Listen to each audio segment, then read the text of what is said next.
पालकमंत्री जयकुमार गोरे यांनी आपल्या पहिल्याच दौऱ्यात आपले राजकीय ऋणानुबंध जपल्याचे पाहायला मिळाले. सोलापुरात अधिकारी मात्र तब्बल 2.25 तास ताटकळत बसले.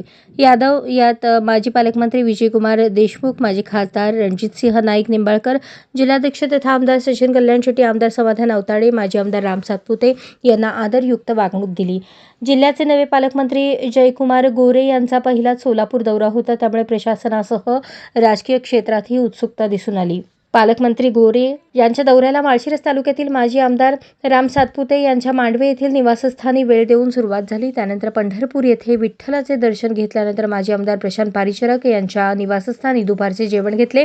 पुढे मोहोळ येथे उमेश पाटील यांच्या सावली बंगल्यावर सदिच्छा भेट दिली. सोलापूरकडे रवाना झाले. जिल्हा नियोजन कार्यालयात बैठकीची वेळ 3:30ची होती, त्यामुळे सर्व अधिकारी बैठकीला हजर होते. पालकमंत्री मात्र 5:45 नियोजित समितीच्या सभागृहात दाखल झाले. नव्या पालकमंत्र्यांच्या स्वागताला जिल्हा प्रशासनाने रेड कार्पेट घातले होते. सुमारे 2.5 तास अधिकारी तात्कळत पालकमंत्र्यांची वाट पाहत बसल्याचे पाहायला मिळाले. यावेळी मीटिंगला जाताना त्यांनी आवर्जून सोबत ज्येष्ठ आमदार विजयकुमार देशमुख, आमदार तथा जिल्हाध्यक्ष सचिन कल्याण शेट्टी, माजी खासदार रणजितसिंह नाईक निंबाळकर, माजी आमदार राम सातपुते, संतोष गवळी, जिल्हाध्यक्ष चेतनसिंग केदार यांना सोबत घेतले. यावेळी आमदार समाधान अवताडे यांचे नाव घेत बोलवले.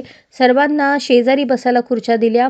माजी आमदार राजेंद्र राऊत हे नियोजन अधिकारी पवार यांच्या चेंबरमध्ये बसले होते, त्यांनाही त्यांनी बैठकीला बोलावून घेतले.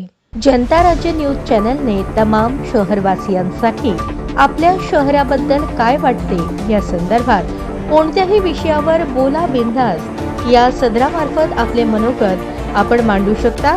यासाठी संपर्क जितेंद्र दार्लू 84 83 95 47 83.